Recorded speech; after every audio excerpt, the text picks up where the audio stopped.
Bismillahirrahmanirrahim. Assalamualaikum warahmatullahi wabarakatuh.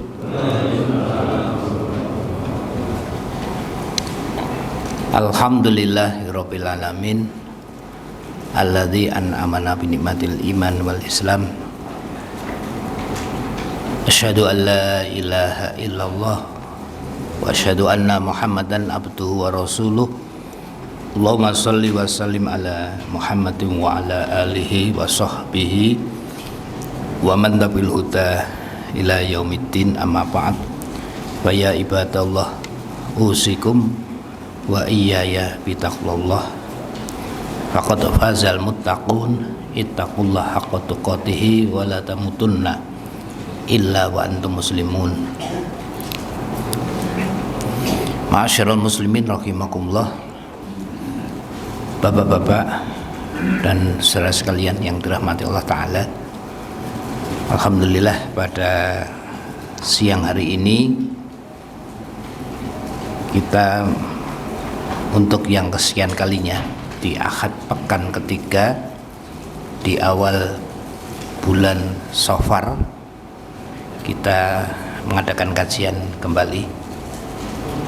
Sekarang sudah masuk tanggal 3 Safar 1445 Hijriah, bertepatan dengan hari Ahad tanggal 20 Agustus 2023 Miladiah.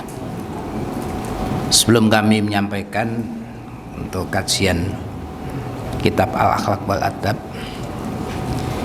hari ini Ustadz Muhajir mohon izin karena ada keperluan mengantarkan putra untuk masuk di Libya di Jakarta. Ya, mudah-mudahan kita doakan saja nanti lancar dan juga termasuk bagian dari perkaderan beliau. Jadi paling tidak syukur-syukur kalau kita dikaruniai putra, meskipun ada yang kita kader untuk melanjutkan dakwah risalah dinul Islam ini, ya. Atau juga kita sendiri yang mengkader diri untuk nanti juga ada yang melanjutkan di tempat kita masing-masing, ya. Dari 44 masjid dan musola kurang lebih yang diwakafkan ke Al-Islam, saya yakin bapak-bapak sebagai pemuka masjid dan musola masing-masing di tempat masing-masing ini paling tidak sudah melaksanakan perkaderan di tempat masing-masing itu, paling tidak menjaga sholat jamaah 5 waktu yang ajak. Dan itu nanti insya Allah akan datang orang-orang yang ikut sholat berjamaah, dan otomatis di situ secara sunnatullah sebagaimana disampaikan laporan kegiatan Masjid At-Taqwa Sangkrah ini oleh Bapak Habibur Rahman, mesti akan terjadi perkaderan di sana. Apakah itu dalam bentuk pengajian, apakah itu dalam bentuk kajian. Dan alhamdulillah semakin hari ini juga semakin banyak masjid-masjid yang sudah melaksanakan kegiatan tersebut dalam rangka juga merupakan perkaderan. Kemudian yang kedua, sebelum kami menyampaikan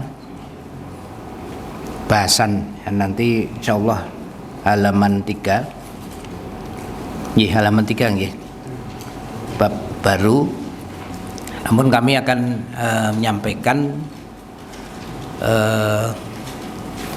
yang masih di seputar hari kemerdekaan. Karena ini kajian itu juga memang harus kita tahu, sedikit tahu banyak mengenai sejarah. Pada tanggal 17 Agustus tahun 1945 yang pertama kali diproklamasikan kemerdekaan. Di satu tempat yang sering dan banyak sudah disebut oleh Ustadz Adi Dayat itu, kalau penjelasan perhatikan itu, yaitu di satu tempat rumah, bahkan diberi nama nomor Jalan Pegangsaan Timur nomor 56 Jakarta. Proklamasi itu dibacakan atas nama bangsa Indonesia Soekarno-Hatta pada tanggal 17 Agustus tahun 45 bertepatan dengan hari Jumat. Ini menjadi Jumatnya Jumat Legi. Hari Jumat Legi tanggal 9 Ramadan 1364 Hijriah. Hari Jumat Legi tanggal 9 Ramadan 1364 Hijriah. Kalau sekarang sudah 1445 Hijriah. Jadi ini kita supaya tidak ketinggalan tanggalannya juga. Hari Jumatnya pas Jumat Legi. Pada saat itu kaum muslimin melaksanakan siam pada bulan Ramadan. Jadi kanugrahan ingkang ageng sanget saking ngarsanipun Allah Ta'ala, bangsa kita menyatakan diri akan kemerdekaannya. Meskipun sebelumnya sudah seruing-seruing Jepang akan memberikan kemerdekaan kepada bangsa kita, tapi begitu Jepang bertekuk lutut setelah 2 bom atom dijatuhkan, masih bulan Agustus juga, tanggal 6 di kota Hiroshima dan tanggal 9 Agustus di kota Nagasaki, secara politis Jepang sudah kalah perang dunia kedua.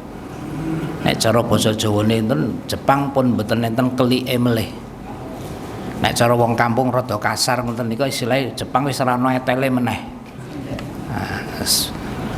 Nah, kekosongan kekuasaan di Asia Timur Raya, khususnya di Nusantara, di negara kita Indonesia ini, kemudian cepat diambil alih atas inisiatif para pemuda. Ada yang namanya Sayuti Melik, ada yang namanya SK Trimurti, ada yang namanya Adam Malik, yang akhirnya juga menjadi Menteri Luar Negeri. Para pemuda ini kemudian berinisiatif menculik Bung Karno dan Bung Hatta untuk membuat teks proklamasi di Rengas Dengklok pada malam harinya, jadi tanggal 16 Agustus.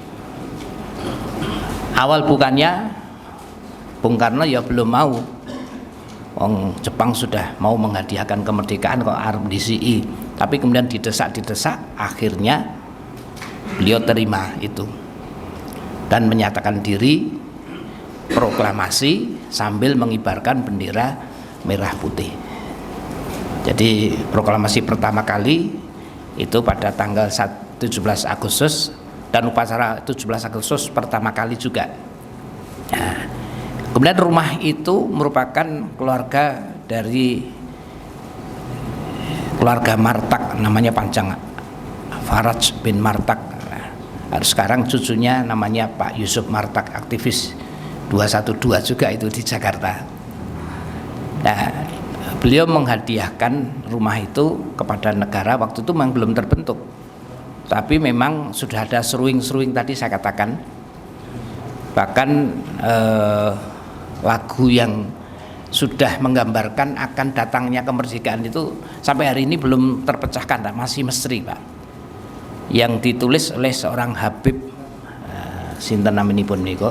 Lagunya itu kan Dari Yakinku Teguh itu kan dibuat beliau syairnya itu pada tanggal pada bulan Januari tahun 45, jadi 7 bulan sebelum kemerdekaan itu. Ha Mutahar, nah, itu kan sebenarnya Habib Mutahar namanya, Habib Mutahar. Dan di situ kalimat-kalimatnya kalau kita perhatikan tulisan beliau, kemudian dari yakinku teguh, hati ikhlasmu penuh, terus akan ke kemuliaan ini belum apa ini ada kalimat itu luar biasa, Pak, sampai hari ini belum terpecahkan. Saya baca itu apa yang menginspirasi Pak Habib Mutahar itu untuk membuat syair lagu itu, tapi sudah seakan-akan ya kalau bahasa kita koyo-koyo entuk wahyu, entuk ilham bahwa dalam waktu dekat Indonesia ini akan merdeka. Dan akhirnya juga persiapan-persiapan itu sudah dimulai dari sidang-sidang konstituante sudah dimulai, dan tepatnya pada tanggal 22, meskipun Bung Karno sebelumnya memang Profesor Husni Tamrin sudah pidato mengenai konsep Pancasila 29 Mei 45, dan Bung Karno pidato di depan sidang konstituante 1 Juni yang sekarang oleh pemerintah sekarang dijadikan hari lahir Pancasila, meskipun dalam tanda petik kalau tulisan Prof Yusril Iza Mahendra ahli tata negara itu hari lahirnya itu kalau teksnya itu tanggal 18 Agustus. Nah, ini tapi ya pun monggo pemerintah sekarang itu menyatakan 1 Juni itu hari lahir Pancasila, meskipun ketuhanan ditempatkan nomor 5. Nah, tapi singkat cerita kemudian pada tanggal 22 Juni tahun 45 hasil sidang konstituante itu melahirkan Piagam Jakarta atau Jakarta Charter, yang pada teks Jakarta Charter itu adalah teks Pancasila sebagaimana Pancasila sekarang ini, hanya saja ketuhanan dengan menjalankan syariat Islam bagi pemeluk-pemeluknya. Itu ada 7 kata itu, ketuhanan dengan menjalankan syariat bagi pemeluk-pemeluknya. Kemudian kedua, ketiga, keempat, kelima seperti teks Pancasila sekarang ini. Kemudian tanggal 17 itu dibacakan pada Muqaddimah Undang-Undang Dasar 45 pada waktu proklamasi 17 Agustus tadi saya katakan di rumahnya keluarga Pak Martak, Faraj Martak itu. Kemudian malamnya tanggal 18 dalam catatan ada Angkatan Laut Jepang yang menemui Bung Hatta, tidak setuju dengan 7 kata itu. Yang intinya 7 kata itu minta dicoret. Setelah lobby-lobby sampai malamnya, baru kemudian diputuskan tanggal 18 Agustus 7 kata itu dicoret. Dan itu pada waktu zaman Menteri Agama Jenderal Alam Syah Ratu Prawira Negara dulu mengatakan bahwa kemerdekaan bangsa kita dan kelanjutan dengan Pancasila itu beliau katakan adalah hadiah umat Islam terbesar sepanjang sejarah bangsa Indonesia, karena dicoretnya 7 kata itu untuk dalam tanda petik persatuan Indonesia, karena belum umur sehari saja sudah ada protes dari Indonesia bagian timur untuk menghilangkan itu karena keberatan dengan menjalankan syariat Islam bagi pemeluknya. Setelah lobby-lobby panjang, akhirnya ditetapkan pada sidang konstitusi kelanjutannya, dan atas usulan pimpinan pusat Muhammadiyah ketika itu Ki Bagus Hadikusumo, ini bapaknya Pak Jarnawi Hadikusumo, waktu itu menjadi pimpinan pusat Muhammadiyah, mengusulkan 7 kata itu beliau mau juga dihilangkan meskipun dengan berat hati, tapi kemudian diganti dengan Yang Maha Esa, seperti teks sekarang ini, ketuhanan yang Maha Esa. Nah, ketika ditanya ya ketuhanan yang Maha Esa apa, ya tauhid. Nah, itu artinya itu komitmen umat Islam untuk menerima Pancasila sebagaimana apa yang sekarang menjadi teks ini atau menjadi dasar negara, dasar negara. Dan kemudian itu terus berlanjut. Dan pidato Bung Karno setelah itu ya wallahu alam ya, ini nanti kajian para ahli sejarah, kemudian akan dikembalikan setelah 6 bulan. Nah wallahu alam setelah itu ya terus bablas sampai sekarang ini, meskipun dekret Presiden 5 Juli tahun 59 memang beliau mengatakan ini dijiwai dengan Piagam Jakarta. Nah ini panjang Pak nanti kajiannya, tapi saya akan mengatakan bahwasanya bagian terbesar dari sumbangan umat Islam untuk negara kita itu luar biasa, meskipun diguncang dengan berbagai macam cobaan. Kita tidak bisa bayangkan Pak, tahun 48 itu PKI mengadakan pemberontakan, padahal negara baru berusia hanya berapa, 3 tahun ya, 3 tahun. Angkatan bersenjata saja baru dibentuk tanggal 5 Oktober tahun 45. Itu saja sudah ada warning dari sekutu yang ketika itu kalahnya Jepang itu pemerintahan akan diambil alih oleh Inggris atas nama sekutu. Yang ketika itu Jepang berkuasa di Asia Timur Raya termasuk di Indonesia sekarang ini. Bung Karno ngelobi para kiai mendatangi, termasuk Kiai Hasyim Asy'ari juga. Ya, saya lihat di buku itu beliau juga ngelobi Kiai Kanjeng Raden Muhammad Ngadenan, Kiai Tafsir Anom kelima Keraton Kasunan Surakarta yang rumahnya ada di Laweyan itu kakeknya Mas Amin, Profesor Baikuni, Muhammad Amin PAN itu, anggota dewan dari PAN Solo itu. Ya, akhirnya muncul resolusi jihad pada tanggal 22 Oktober 45 yang intinya karena kita sudah proklamasi maka tetap harus dipertahankan. Dan nanti kalau Inggris datang menyerang siap. Nah, itu intinya gitu. Betul, Inggris datang melalui Tanjung Perak, Surabaya, menurunkan pasukan khusus. Ya, termasuk yang dari Nepal itu. Tapi qadarullah, sebagian yang dari India, Nepal itu ada sebagian Muslim Pak, datang pagi-pagi subuh-subuh ke rumah adzan. Wah, kayak adzan subuh, wah kayak sedulurku kayak.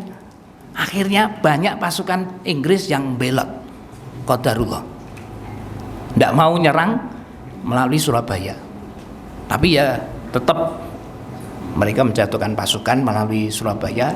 Terjadilah pertempuran yang dahsyat menjadi Hari Pahlawan pada tanggal 10 November tahun 45 dan menandai terbunuhnya Komandan Jenderal Malabi, waktu itu Brigjen Malabi, sebagai komandan pasukan sekutu yang ditempatkan Inggris untuk mengambil alih kekuasaan Jepang di Indonesia ketika itu.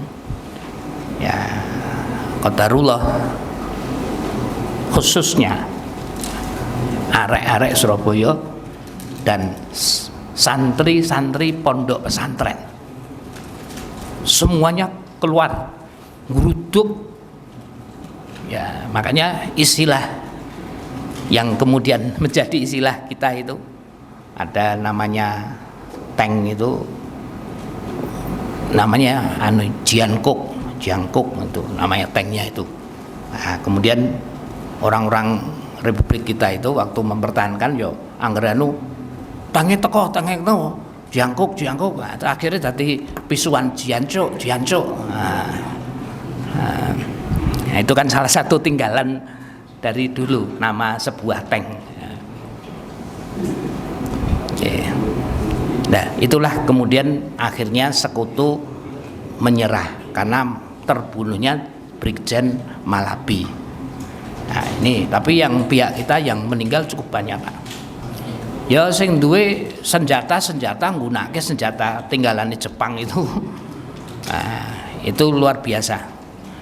Dan kita masih melobi-lobi negara-negara untuk mengakui kemerdekaan Indonesia. Sebab sebuah negara atau katakanlah dalam singkup kecil kula penjajah itu nek hidup di kampung rumah tangga, kemudian kita hidup di tengah-tengah masyarakat, nek ra diakoni tangga kiwa tengen ya jenenge ora bermasyarakat. Kudu kon daftarke Pak RT dikenalke karo kon diakoni. Lah negara kita belum ada yang ngakui kemerdekaannya.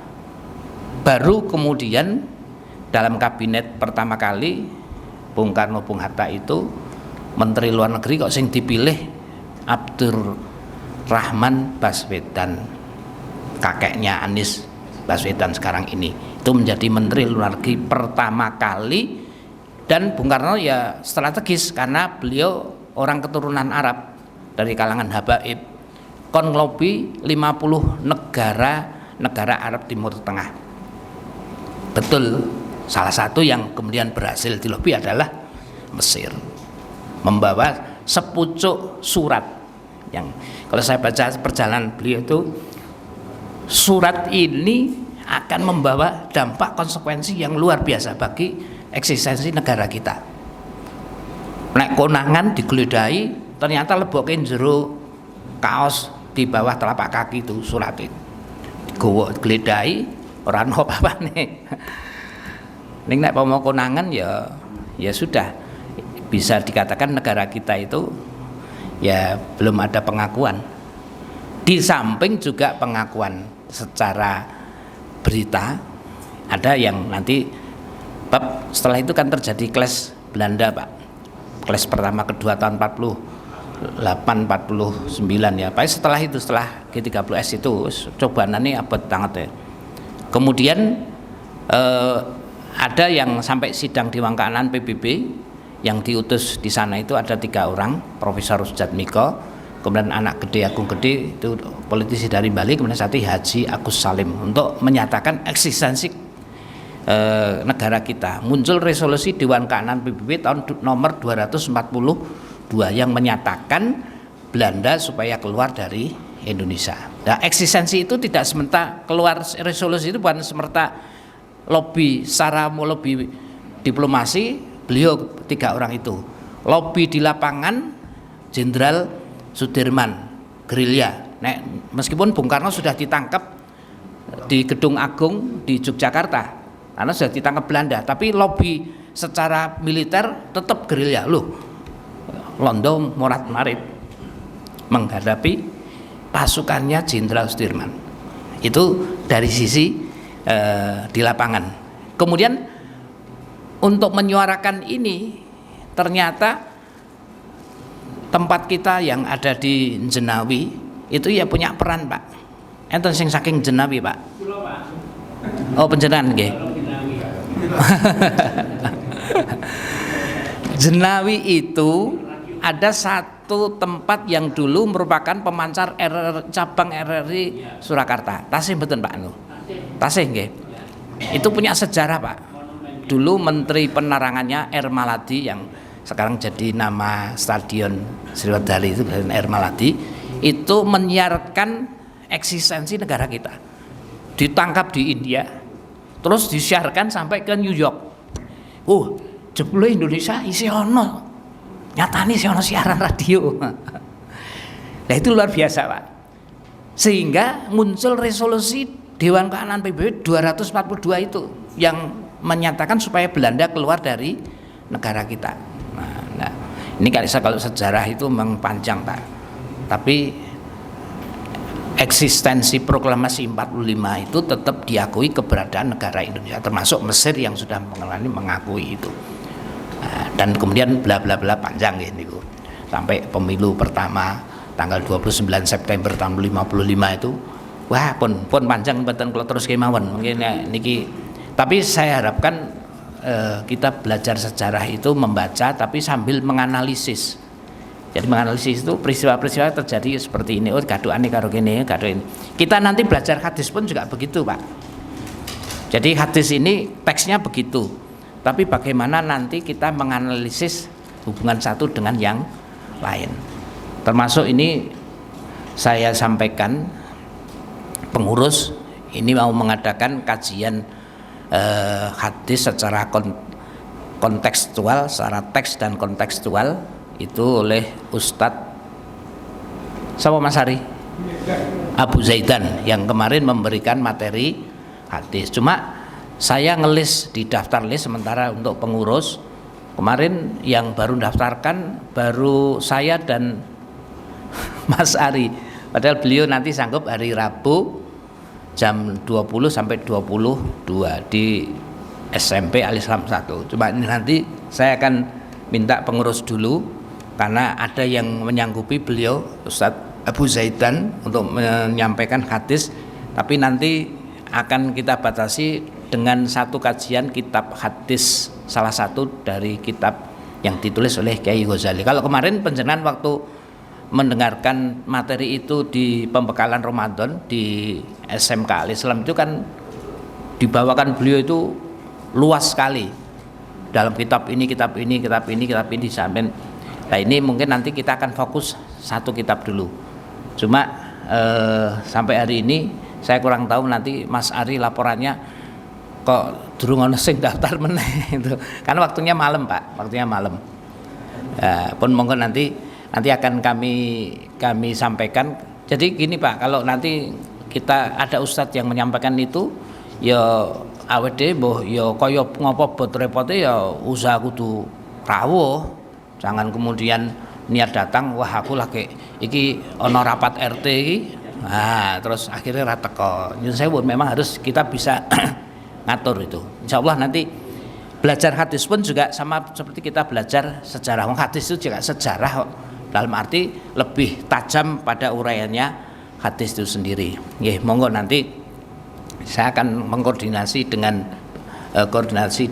pengurus dulu. Nanti bagaimana kalau nanti kira-kira sudah jalan, insya Allah nanti akan sampaikan kepada jamaah yang lain. Karena memang ya tempatnya kebetulan di satu ruang di SMP Al-Islam Pegalon. Nggih. Jadi itu nanti kita belajar hadis bersama-sama. Melalui panduan Abu Zaidan, Ustaz Abu Zaidan. Kemudian nanti kita akan menghubungkan satu hadis dengan hadis yang lain. Saya ingat almarhum Allah yarham Bapak Kiai Solehan MC itu beliau sering dalam munadharah juga beliau sampaikan tuh nek nyinaoni kitab Mbah Ghazali itu jangan hanya belajar hadisnya melulu, tapi hubungan bab satu dengan bab berikutnya atau kaitan hadis, mengapa beliau mengambil hadis ini kemudian ayat ini dan hadis ini, itu apa yang beliau maksud itu. Nampaknya jalan pikiran seperti ini itu ternyata kita dapatkan juga pada ulama-ulama yang telah menyusun beberapa kitab dulu, termasuk misalkan Sahih Bukhari. Imam Bukhari itu ketika menceritakan satu masalah bab wudu misalkan, lah bab wudu kok diceritake dalam hadis nomor berapa itu? 233 atau 234. Nanti pengen lihat di Sahih Bukhari itu. Mengenai bab wudu ternyata diceritake teng mriku tuh Nabi pada waktu masih di Mekah salat ning nggon cedhak Ka'bah, kiwa tengene ana Abu Jahal, bangsane orang musyrik Mekah itu ada jumlahnya 7 orang CS ya, Abu Jahal CS itu kemudian mengadakan lomba kendel-kendelan bagaimana neng kabilah Bani sana itu bar mbeleh unta ana waduke unta durung digua gampangane ngono. Saiki sapa sing wani Muhammad salat cedhak masjid kono blekono tayu unta waduk niku lho Pak, waduk dibleke ngono. Nah, itu kan hadisnya begitu ceritane. Lah kok dimasukkan dalam Kitabul Wudu oleh Imam Bukhari? Hubungannya apa kali wudu? Ternyata sholat dalam keadaan kena najis kotoran. Nah, itu misalkan itu kan ada asbabul wurudnya. Nanti coba kalau penjelasan baca di Sahih Bukhari itu banyak hal-hal yang kelihatan loh. Kok masuk nih bab Kitabul Ghusl, bab mandi, ini kok ada hubungannya karo mandi. Ternyata ada sarahnya yang nanti akan menjelaskan mengenai hal itu. Dan begitu pula nanti di kitabnya Kiai Ghazali, nanti karena di kitab Kiai Ghazali ini setahu saya belum ada yang mensyarahkannya. Cuma ada hamisnya juga kalau tapi ini tidak banyak, hanya saja nanti mungkin kita akan menghubungkan hadis satu dengan yang lain. Jadi sama seperti ketika kita belajar sejarah tadi sudah saya sampaikan, memang perlu ada analisis sejarah dan peristiwa sejarah itu ketika terjadi. Itu saya akhiri mengenai bab sejarah. Nah, tapi kalau ada pertanyaan saya jawab satu pertanyaan yang berkaitan dengan Pak, kok tanggal 22 Juni tahun 45 niku kok diambil satu momen Piagam Jakarta. Ada yang bisa jawab Pak? Kalau saya tanya, mengapa kok ketika itu sidang konstituante termasuk Bung Karno mengambil momennya pada tanggal 22 Juni tahun 45 untuk menyatakan Piagam Jakarta itu?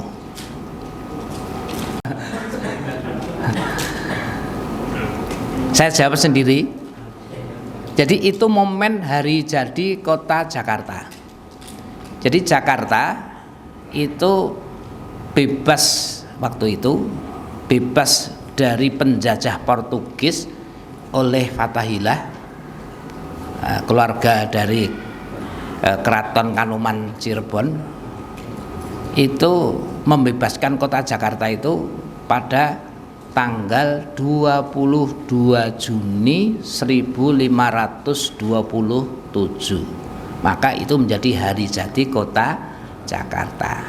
Dalam bukunya Profesor Ahmad Mansur Surya Negara jilid 1 dan 2, penjelasan ada yang punya itu Api Islam. Nah, itu penjelasan nanti lihat di sana, beliau sampaikan bahwasanya ketika itu kemudian oleh Fathahillah atau Falitehan itu kemudian diberi nama dari makna Al-Quran sebelumnya. Nanti di surat Al-Fatah ayat 1 ini dicantumkan inna fatahna fatham mubina. Jadi fatham mubina itu dulu transisi dari kata Jayakarta, akhirnya menjadi Jayakarta. Dulu namanya Sunda Kelapa. Terus setelah merdeka 22 Juni tahun 1527 dirubah menjadi Fatham Mubina. Ini terus diterjemahkan Jayakarta. Akhirnya lidah kita gampang ngonekne Jakarta. Belanda masuk tahun 1619 dirubah menjadi Batavia. Tapi kemudian setelah merdeka diganti melih teng Jakarta. Jadi itu kota yang penuh perjuangan, Pak, Jakarta itu. Termasuk nanti kalau merembetnya ke sekitarnya, termasuk ke Bekasi dan lain sebagainya. Ya, nggih. Ning niki mengke ajeng dipindah sidon apa mboten? Bab itu kan punya nilai sejarah yang luar biasa. Nggih. Pun niku mawon. Nggih, sekarang kita lanjut bab halaman 3 al-basmalatu walhamdulillah wal kitabah wal qiraah. Nah, bab mengenai basmalah, maka istilah basmalah itu ya memang di sini digunakan ya bismillah itu, dan alhamdulillah, wal kitabah dan tulisan kitabah, wal qiraah dan bacaan. A'udzubillahi minasyaitonirrajim. Nggih. Sampun lewat. Pundi?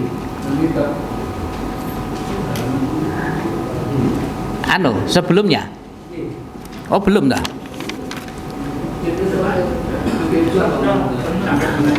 Terakhir kalau wingi wonten pundi nggih? Nggih nusukan wonten pundi Pak Muis terakhir di kemarin saya tenger kula niki.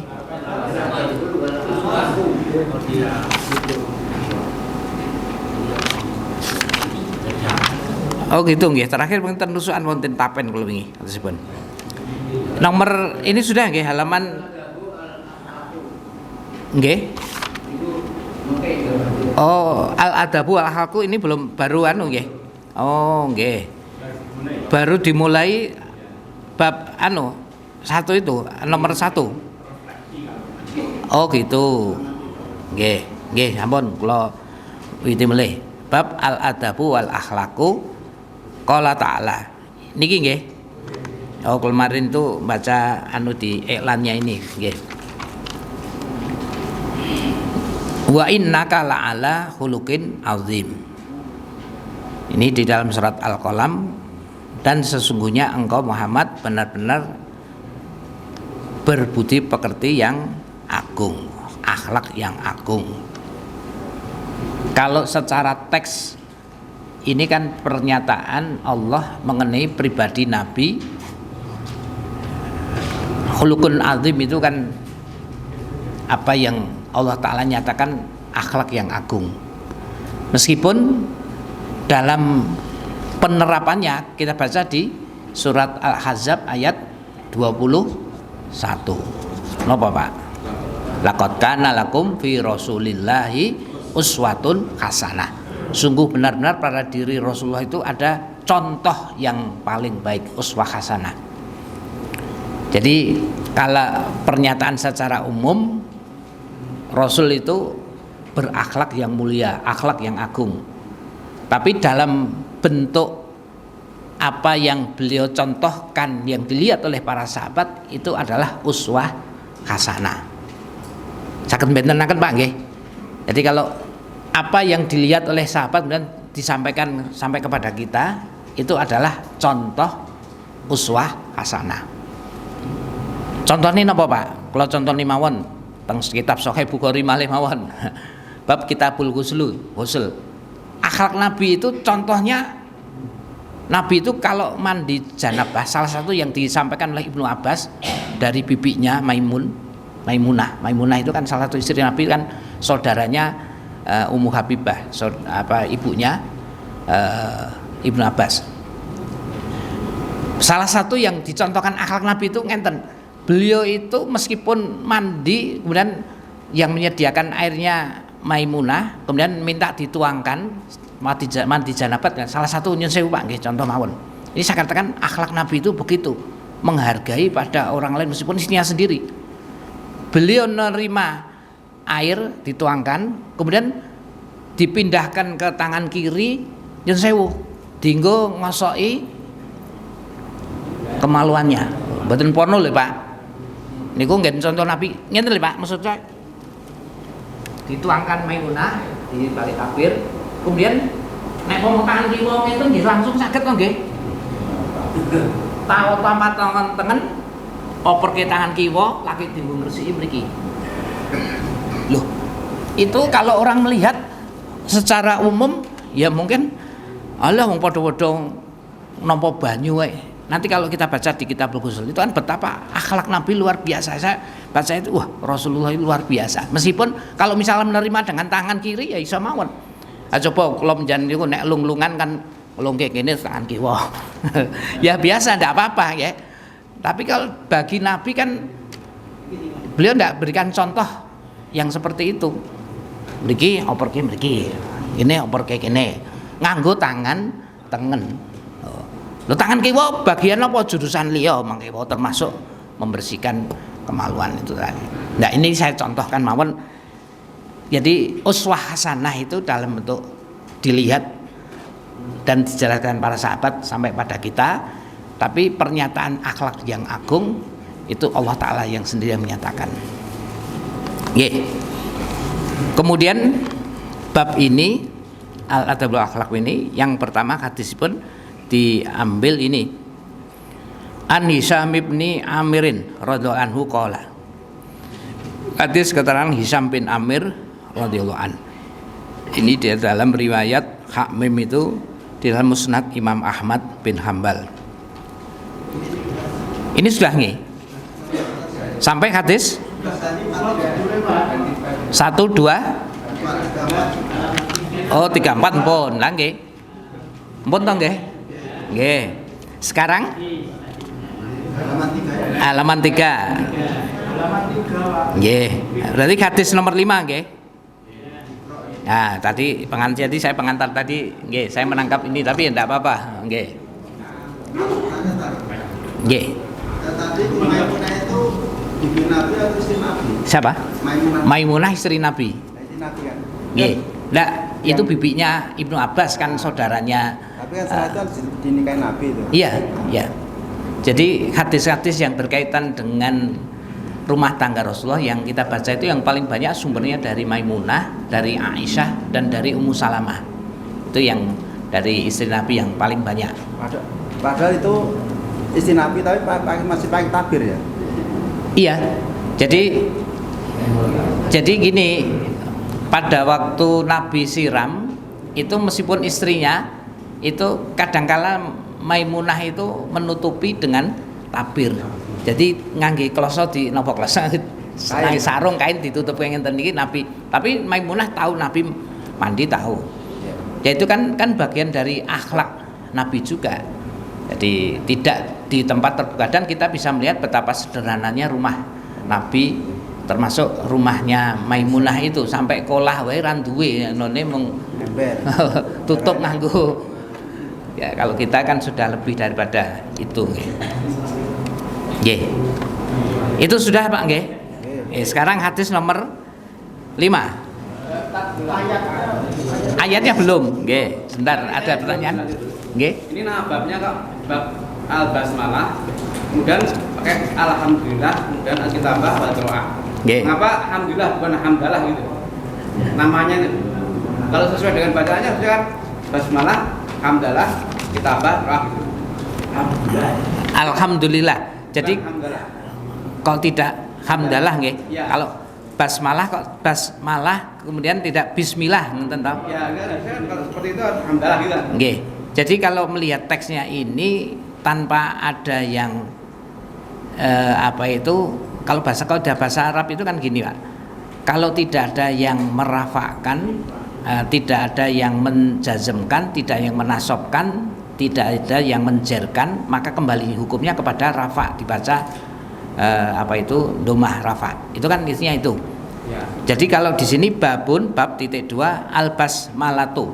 Memang dari kalimat bismillah, lamnya kan tidak di domah, tapi dibaca. Lah kok tidak bismillah? Karena di situ ada alif lamnya.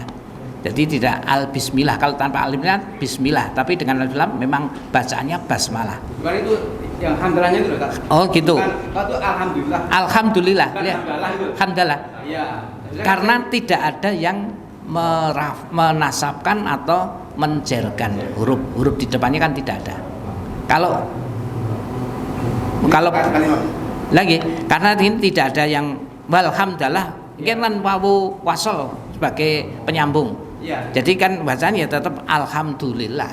Begitu. Jadi tidak alhamdulillah. Kalau Anda harus ada yang menasabkan yang ada di depannya atau menjerkan. Nah, kemudian wal kitabah wal qiraah.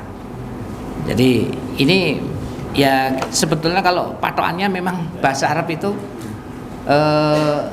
kalau selama tidak ada yang menasabkan, menjazmkan sukun itu atau menjerkan kasroh, itu kan kembali ke hukumnya ke rafa, dibaca domah. Saya tadi malah pertanyaannya saya pikir malah bab ini kok betul nenten sing niku kaitan dengan bab. Mungkin nanti kalau kita kaji kita baca ini. Ya, coba kita baca dulu. Niki bab qiraah niki qiraah dan kitabah. Ya. Ayatnya belum Pak nggih. Surat Al-Alaq ayat 1 sampai 5. Sudah? Nggih, belum nggih. Nggih. Wah, jebule sing melu ngaji rada niteni. Nggih. Tapi ya enggak apa-apa, nggih, diulang lagi. Nggih. Diulangnya enggak apa-apa. Saya waktu dulu lama ngaji dengan Kiai Mustafa itu, yang saya terkesan beliau itu sampai di sini itu beliau niteni mbuh dikai tanda pripun kula mboten ngerti. Kuwi genah wis lah pundi Kiai? Ya iki sing bar iki. Nah, kok ya iso titen-titen lho, padahal gaweane akeh lho. Ning ya nek pas ngaji itu beliau sampai di sini tuh cermat gitu. Nah awake dhewe sok malah cermat malah takoki tekan ngendi iki ngoten pun pundi. Nggih. A'udzubillahi minasyaitonirrajim. Bismillahirrahmanirrahim. Iqra bismi rabbikal ladzi khalaq. Iqra, bacalah dengan menyebut asma Rabbmu. Jadi Rabbun itu diterjemahkan Tuhan. Sebenarnya Rabbun itu zat yang mencipta, yang mendidik, yang memelihara. Jadi nek cara basa Jawa sing gula wentah. Nah niku terjemahannya basa Jawa niku penak sing gula wentah. Kanthi menyebut asma Rabbmu alladzi khalaq, Allah zat yang telah menciptakan. Jadi bacalah. Jadi ini kalau sekarang sudah pengertian membaca itu sudah banyak sekali. Tapi kalimat qara'a itu memang awal pertama kali yang disampaikan Nabi di hadapan malaikat Jibril itu ya mengucapkan kalimat. Jadi membaca itu mboten mesti dengan kalimat teks. Kalau kita itu karena terbatas dengan bahasa kita, nek maca berarti ana sing diwaca. Nah sing diwaca mesti teks. Nah, itu karena kalimat kita itu bahasa kita mungkin ya untuk memberi pengertian Iqra itu apa nggih? Kalau Nabi kan menirukan Iqra ya Muhammad ma ana biqari'in sampai 3 kali dikekep malaikat Jibril itu di Jabal Nur di Gua Hira. Iqra ya Muhammad. Ya, baru kemudian beliau bisa melanjutkan Iqra bismi rabbikal ladzi khalaq. Dan mengikuti apa yang diucapkan oleh malaikat Jibril. Dan yang kedua yang perlu kami sampaikan, dengan Iqra bismi rabbikal ladzi khalaq ini dan sampai ayat yang kelima, Rasulullah SAW itu menerima wahyu itu dengan bil lisani. Jadi dengan menirukan ucapan malaikat Jibril, bukan bil kitabah dengan mencatat, bukan dengan membaca catatan. Maka ini ayat pertama ini sekaligus membantah apa yang disampaikan oleh para orientalis barat. Nek mung ngomong wahyu ngono ana tulisane bismillah iki aku oleh wae maca bismillahi apa basmillahi oleh wae sakarepku to. Mah ndak bisa. Karena yang disampaikan itu lisan. Jadi dari perkataan malaikat Jibril dan diterima oleh Rasulullah SAW persis cocok, tepat dan sama. Tidak tambah, tidak kurang. Secara fasahatul kalam, ya ucapannya itu jelas, panjang pendeknya, makhrajnya. Dan Nabi kita itu kan beliau itu termasuk fasahatul kalamah atau fasahatul kalimah. Begitu menyampaikan pada sahabat ya kalimatnya jelas. Mboten nate Nabi kok menyampaikan wahyu karo watuk niku mboten nate. Kalau nggak watuk rada gerak sithik tuh rada kesendol sithik engko ditampa rada kesendol yan. Maka wahyunya disampaikan cetha jelas. Dan sampai hari ini dan dengan bahasa Arab. Jadi Iqra bismi rabbikal ladzi khalaq. Nek kula ken nirokke persis itu mungkin kalau kita belajar nanti panjenengan nek pernah Pak sampai ke Masjid Nabawi itu dekat pintu keluar itu ada yang khusus qiraatul Quran niku lho. Kalau pernah datang ke sana itu baik haji atau umroh dicegat kalih anak muda, syekh muda itu kon maca Fatihah. Mas aku wis bener di bulan baleni jebule isih kleru kan. Jadi dengan lisan orang Madinah, makhrajnya itu ternyata kita itu masih banyak yang kurang. Napa malih ngangge lisan Jawa. Robil ngalamin ngoten mboten masuk niku. Makanya ini Nabi kan jelas, cetha banget, cetha welo-welo. Nah, Iqra bismi rabbikal ladzi khalaq. Tapi bukan berarti terus kita wah Pak nek ngoten terus mboten bener ya terus pripun no. Nah, wong Nabi katakan saja wong grodal-gradul mawon entuk ganjaran tetep ana. Tapi bagaimana kita berusaha. Kemudian yang kedua, sebelum saya melanjutkan, nyinauni Quran niku kedah ngangge guru. Jadi ampun mboten kanggo guru rumangsane iso. Aku iso ngeteke nganggo tulisan Latin ya iso diwaca. Pun mboten nyandak niku. Genah kelirune pun ngoten. Gurune sinten? Nggih orang yang menyampaikan makhrajnya dengan baik dan benar. Ya semaksimal mungkin kita yang sudah punya adik-adik kita di TPA itu sudah di kursus sithik-sithik nggih niku mawon yang sebatas kita mampu. Syukur nek ana sing luwih iso bacaane luwih anu ya langkung sae. Syukur yang punya sanad bacaannya nyambung sampai kepada sahabat Nabi. Tapi paling tidak sudah kita berusaha itu sudah bagus Pak. Ning ampun ngantos mboten ngangge guru. Nabi niku gurune malaikat Jibril lah. Yang bacaannya itu. Nah, ini yang pertama. Iqra bismi rabbikal ladzi khalaq. Khalaqal insana min 'alaq. Khalaqa, Allah yang telah menciptakan al-insan, manusia itu min 'alaq, dari 'alaqa. Ya, kalau terjemahan orang tua dulu segumpal darah. Tapi sebenarnya makna sendiri 'alaqa itu sesuatu yang menempel pada dinding rahim. Nah, ini ngalaqa. Kipas kitiran itu ngalaqa, nempel. Jadi gua garbanipun ibu niku yang kemudian dalam proses selanjutnya menempel di sana, yaitu calon janinnya di situ. Kemudian berkembang, dia menyerap makanan dari dinding rahim. Dan alaq ini tidak, waktu awal prosesnya tidak bisa dilihat dengan mata kasat. Meripat kula panjenengan mboten. Ternyata baru ditemukan alaq sesuatu yang menempel itu oleh para ilmuwan setelah melihat di bawah mikroskop. Jadi masih kecil sekali Pak, nek meripat tok mboten ketok. Tapi disitulah kemudian nanti yang akan berkembang menjadi al-insan, manusia. Nah, ini alaqah. Kalau nanti lebih kompletipun, umpamanya kita membaca di surat Al-Hajj ayat nomor 5 nggih Pak nggih. Al-Hajj.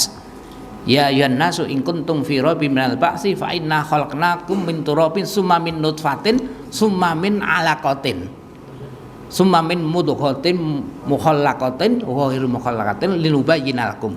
Terus sampai manukirru fil arhami ma nasya summa nukhrijukum tiflan summa litablughu asyuddakum wa minkum mayuradu ila ardalil umri likaila ba'da min ba'di ilmin syai'a. Sampai di situ. Ini kan proses penciptaan manusia nganti teka ardalil umur. Ardalil umur niku tua renta. Wis nganti teka mbah buyut ngantek wis tuyuk-tuyuk tenan, itu ardalil umur. Itu proses. Tapi ini yang disebutkan min alaq, salah satu proses sesuatu yang menempel pada dinding rahim. Dan setelah itu menjadi mudghah. Maka dari saya katakan Quran kita itu up to date. Up to date niku napa? Perkembangan ilmu pengetahuan ini akan selalu bisa membaca, mengikuti. Oh, demen ditemokke ngalak iki kaya ngono. Setelah ditemukan, oh, ternyata alak itu namanya ini. Nanti pada proses berikutnya ditemukan ora sing jeneng alak iki ngene iki ya. Termasuk mudghah tadi. Mudghah. Iqra wa rabbukal akram. Ya, bacalah wa rabbukal akram, dan demi Rabbmu al akram yang maha pemurah. Kalau di sini maha pemurah, maha mulia, akram, karimun. Jadi Allah yang maha pemurah terhadap makhluknya semuanya. Apa sing wis Allah paringake sekabehane marang makhluke termasuk kula panjenengan saya menika. Alladzi 'allama bil qalam. Allah zat yang telah mengajarkan manusia bil qalam, melalui kalam. Ya, mungkin di sini diberikan judul wal kitabah itu dengan cara catatan, menulis. Nun wal qalami wa ma yasturun. Demi kalam dan apa-apa yang dituliskan. Meskipun dalam proses berikutnya itu memang napa menika pintu ilmu pertama kali kan kita menulis, mencatat niku secara manual. Tapi proses berikutnya bisa juga dalam arti yasturun itu di ayat mama yasturun itu tidak hanya secara menulis ini, tapi sudah secara otomatis tulisan itu sudah bisa dilafalkan, bahkan bisa diterjemahkan sekarang ini. Saya ngomong seperti ini, ada mesin penterjemah langsung bahasa Inggris wis muncul omongan catatane. Bahkan sudah ada yang bisa melafalkan melalui kalimat bahasa Inggris. Itu kan canggih banget loh saat ini niku. Itu bisa dikatakan apa yang dituliskan, ditranslate namanya. Ditranslate ada dalam bentuk teks tulisan. Bahkan tidak hanya bahasa Inggris, bahasa sing kanggone awake dhewe termasuk angel atau sinau, bahasa Mandarin, bahasa Cina, bahasa Jepang. Iso langsung kayak jumlah isine ngono toh. Nah, itu kalau Sekarang itu kan luar biasa kecanggihan alat sekarang ini. Jadi wama yasturun, apa yang dituliskan di sana. Tapi awal pertama kali Allah mengajarkan itu dengan bahasa, termasuk bahasa tulis itu. Jadi bahasa lisan itu ya kita itu bahasa lisan seperti ngomong itu. Kemudian yang kedua bahasa tulis. Iqra itu bahasa lisan, Pak. Iqra itu bacalah, itu pertama kali nggak bahasa lisan. Loh Pak, kok ngerti ngoten nggih? Wa 'allama Adamal asma'a kullaha. Itu dalam tafsir itu disebutkan Nabi Adam niku pun diajari dening Allah semua nama-nama.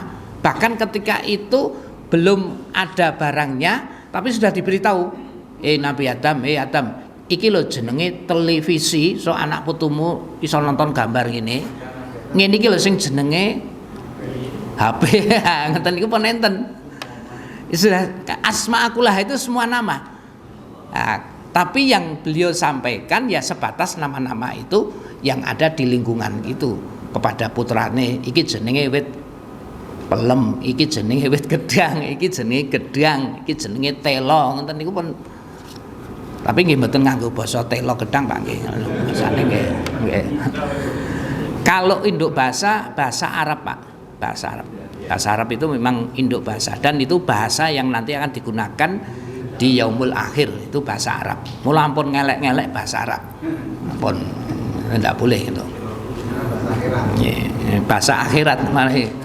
Terus ya sing ngelek-ngelek bahasa Jawa, nggak nganggo bahasa Jawa, ya enggak usah dijelek-jelekan. Bahasa itu memang alat komunikasi yang Allah telah ciptakan dan sumbernya dari Mbah Adam, kemudian berkembang karena peradaban manusia cukup lama itu kan berkembang. Tapi saya punya pikiran gini Pak, apa sebabnya kalau bisa diterjemahkan dan bisa ditranslate dengan macam-macam bahasa? Iya, karena induk bahasanya dulu satu. Allah ajarkan melalui Nabi Adam dengan bahasa Arab. Mulai cara berkembang itu ini tetap induknya satu. Dan ini kalau kita tarik ke atas, Allah Ta'ala zat yang Maha Esa. Itu kalau ke sana filsafatipun ngaten. Nggih. Alladzi 'allama bil qalam. Jadi pertama kali Allah mengajarkan termasuk dengan catatan ini. 'Allamal insana ma lam ya'lam. Allah yang telah mengajarkan manusia ma lam ya'lam, apa-apa yang dia belum mengetahui. Sing mone ora ngerti iso dadi ngerti. Maka orang belajar itu tidak akan ada habis-habisnya.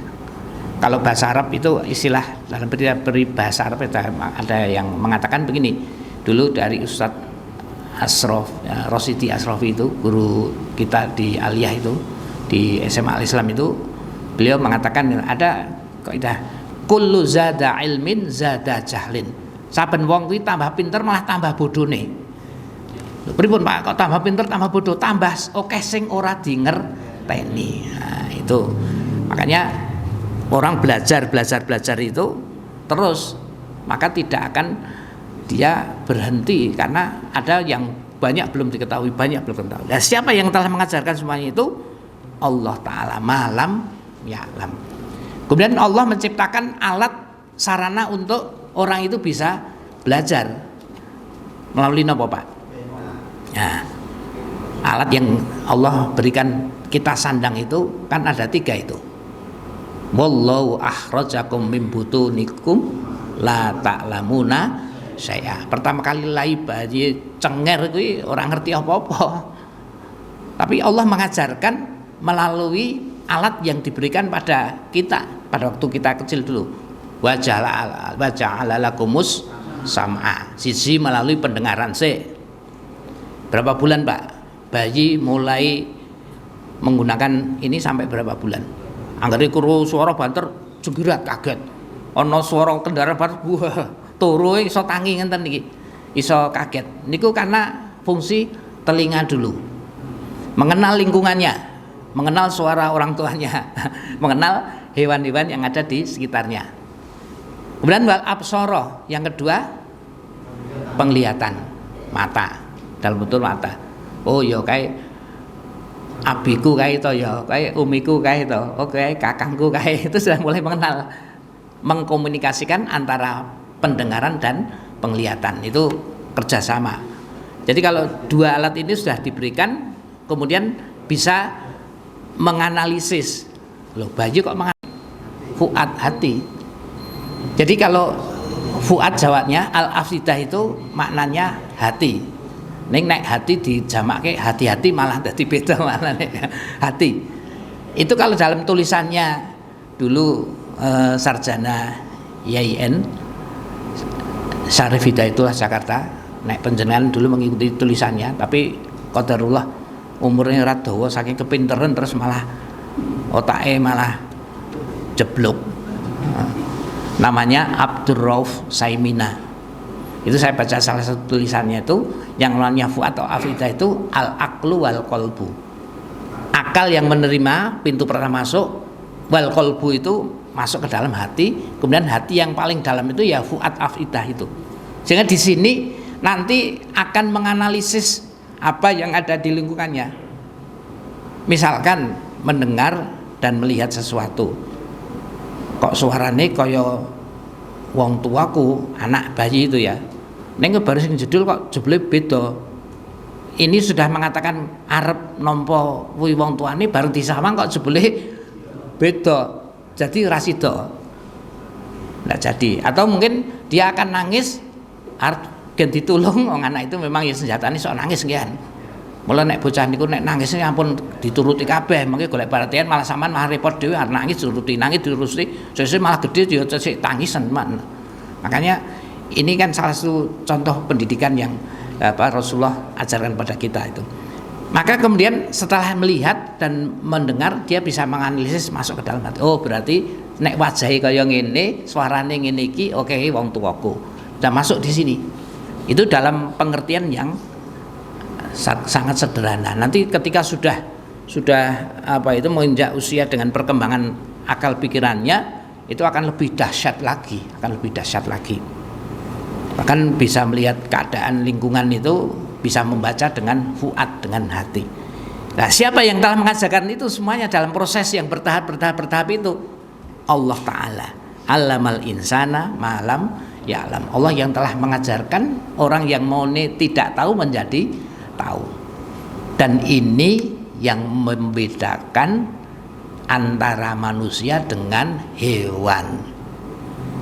Maka berulang kali di dalam surat ini Allah mengatakan al-insan, namanya manusia. Kalau hewan hanya dia yang berjalan instingnya saja, mata dan pendengaran tidak sampai mampu menganalisis. Coba jangan matke pitik ayam itu babon nggawa anake cacah 10 kae banget. Ya laudan bres.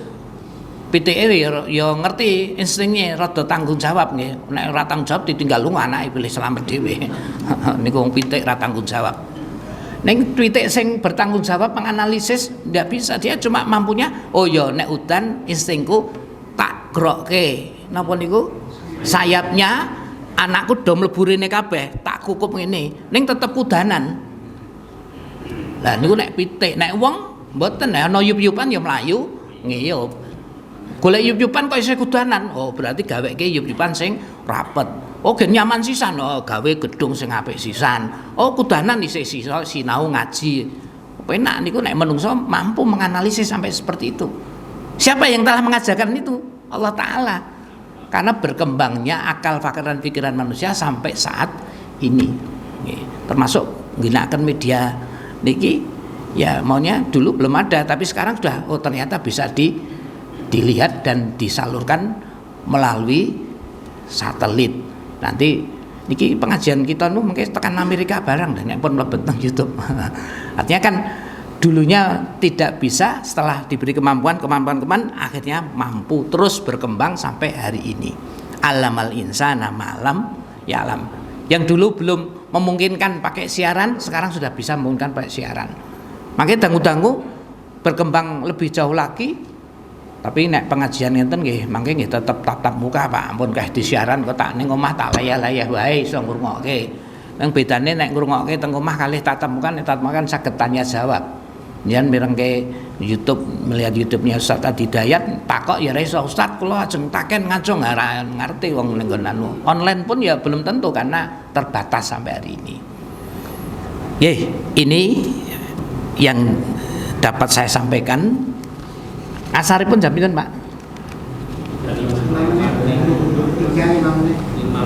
Wah, masih 15 menit. Nggih. Nggih. Nggih, monggo iki sambil jalan. Berikan nama Al-Qur'an. Yang Al-Qur'an itu berikan nama Al-Qur'an Rasulullah apa? yang memberikan nama? Al-Qur'an itu. Oh, mengenai nama surat. Al-Qur'an.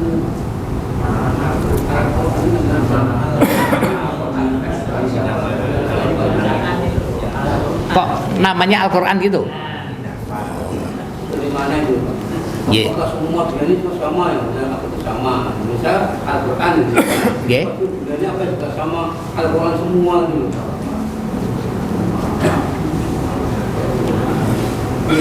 Namanya apa? Al-Qur'an siapa? Awalnya dari mana gitu? Nggih. Kalau nama Al-Qur'an sendiri memang akhirnya orang kan menyimpulkan. Jadi qiraatul Qur'an itu berarti bacaan Al-Qur'an. Kalau secara teks nama Al-Qur'an sendiri memang saya belum menemukan nama itu. Tapi orang bisa menyimpulkan, oh yang ngene iki waladhi anzala apa itu? Misalkan Iqra bismi rabbikal ladzi khalaq khalaqal insana min 'alaq, itu ayat-ayat Al-Qur'an. Ini namanya kok mushaf Al-Qur'an gitu ya. Ini kok namanya mushaf Al-Qur'an, dari mana namanya itu? Ya dari Al-Qur'an sendiri yang memberikan nama Al-Qur'an itu. Inna hadzal Qur'an yahdi lillati hiya aqwam. Jadi Al-Qur'an itu sendiri kalau dilihat ya namanya dari Quran itu sendiri, diambil dari itu. Memang kalau Rasulullah secara lafal itu tidak memberikan nama secara khusus, tapi sahabat sendiri yang kemudian memberikan nama dari kesimpulan dari ayat-ayat Al-Quran itu. Kecuali nama-nama surat, urut-urutan surat, dan kemudian nomor urutan surat itu Nabi sendiri yang memberi.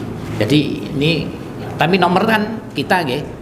Ya, baru urutannya surat Ali Imran ke surat An-Nisa itu Nabi sendiri yang urutkan. Kemudian nama surat Ali Imran, surat An-Nisa itu Rasulullah sendiri yang beri nama. Tapi kok semene iki jenenge mushaf Al-Qur'an. Nah, kalau zaman Khalifah Utsman memang jelas beliau menggandakan mushaf Al-Qur'an. Ini jenenge Al, tapi memang orang-orang pada waktu itu ya sudah paham iki jenenge ayat Qur'an, iki ayat Al-Qur'an iki jenenge ayat Quran. Sing liyane kuwi nek ahli hadis mengatakan hadis qudsi, dan itu memang dibedakan. Dalam sekolah kita kan tahu, oh ini buku matematika, ini buku IPA kan. Nggih. Tahu Pak itu kan. Nggih.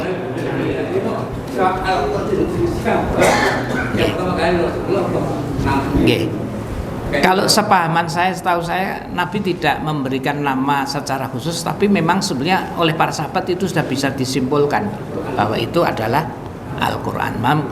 Kata-kata Al-Quran itu kan banyak berulang kali diulang-ulang di dalam ayat Al-Quran. Ya kadang memang tidak perlu orang mencari nama sesuatu, tapi orang-orang sudah sama sepakat kalau itu namanya itu kan kadang sudah bisa menyimpulkan sendiri, Pak. Jadi itulah yang Allah Ta'ala berikan pada kita itu satu kemampuan untuk analisis itu tadi, sehingga orang kemudian menyepakati bersama nama itu adalah seperti itu. Ada yang lain? Nggih, monggo, Pak. Dari beberapa ulasan dari juga ini Al-Quran itu ada beberapa Al-Quran, tapi di beberapa nama, hanya nama itu, tapi Al-Quran gitu. Contohnya mungkin dalika kitabul la raiba itu. Al-Quran Alkitab. Padahal dia juga Al-Quran. Atikur dan lain-lain. Jadi ya salah satunya Al-Quran. Gitu. Jadi memang nama-nama Al-Quran sendiri itu diambil dari ayat-ayat Al-Quran, kemudian diterjemahkan, maksudnya adalah Al-Quran. Jadi Al-Furqan, Al-Zikr, kemudian Al-Kitab, Nah, itu kan nama-nama Al-Quran dalam makna yang lain. Tapi yang populer namanya ya Al-Quran, bukan namanya ini Al-Zikr. Oh ini namanya Al-Furqan. Tapi yang nama populer di antara nama-nama itu ya namanya ini namanya Al-Quran. Nama boleh. Dari waktu masing nabi sendiri, dari Injil Muhammad Al-Quran itu ada Injil Nama-nama itu memang dicantumkan dalam istilah di dalam kitab-kitab suci mereka. Jadi yang namanya diturunkan kepada Nabi Musa namanya Taurat, pada Nabi Isa namanya Injil, begitu dan seterusnya. Yang ditanyakan Pak Omar tadi itu Pak dinamakan Al-Quran. Nah ini di dalam surat Yusuf itu dikatakan Inna anzalnahu Qur'anan Arabiyyan ini kitab Al-Quran ini mengatakan Al-Quran itu Allah Rasulullah ya sini yang menamakan itu Allah. Jadi tiga istilahnya itu kok bisa dikatakan Al-Quran ya Allah yang mengatakan Memberi nama. Ya betul. Disebutkan di beberapa ayat ya istilahnya Al-Quran itu sendiri. Siapa yang telah menurunkan ya Allah Ta'ala.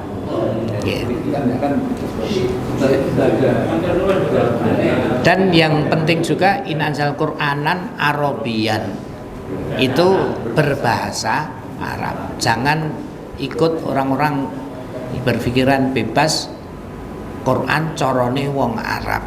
Ini bahaya. Tapi Arabian itu maknanya ya berbahasa Arab, dan itu sudah sepakati tafsir maupun terjemahannya oleh para sahabat dan generasi setelah sahabat dulu. Tidak ada yang mengatakan itu corone wong Arab. Satu lagi mau Pak Sri.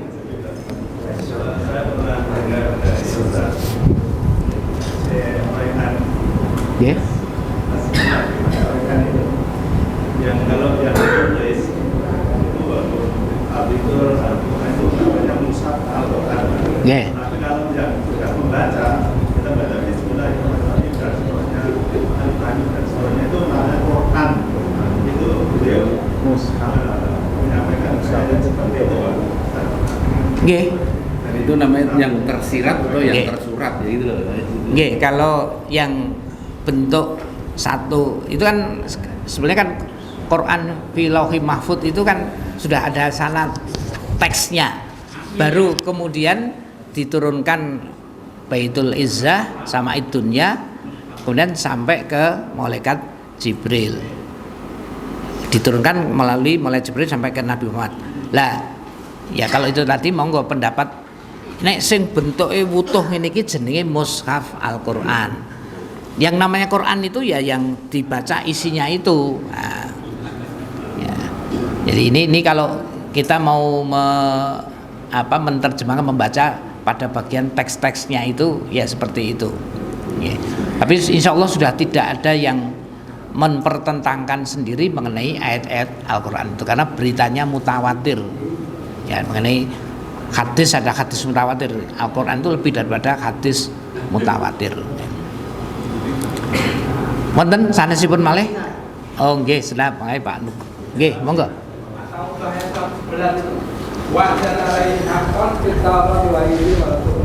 Nggih, itu diberikan nama ya.